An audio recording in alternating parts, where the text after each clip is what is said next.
Jingle Belwa बाजे। अरे अरे अरे क्रिसमस आ गया, घर पे केक बनाने के लिए ये सब चाहिए। ये 50 ग्राम जैसे गुड़ ले लेना। गुड़ को अच्छे से मेल्ट कर लेना और थोड़ा थोड़ा पानी ऐड कर लेना। गाजर गाजर गाजर करके मिला लेना। बटर और घी जो भी मर्जी हो ऐड कर लेना। अपने कोमल कोमल हाथ से मिला लीजिएगा।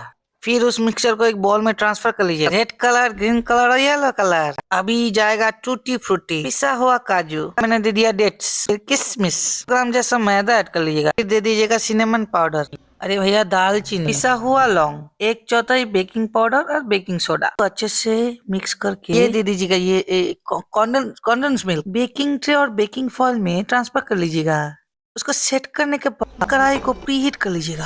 ऑलमोस्ट 40 मिनट तक रखिएगा। 40 मिनट। वो ऊपर से टॉपिंग करना भूलना मत। अरे अरे क्रिसमस केक रेडी। ये बनाइए, खुद खाइए, घर पे सबको खिलाइए। बाहर केक खरीदने की जरूरत ही नहीं है। अरे ये वीडियो अच्छा लगे तो लाइक कमेंट और शेयर कर देना रे बाबू। और सब्सक्राइब कर लेना मुझे। हो मेरी क्रिसमस।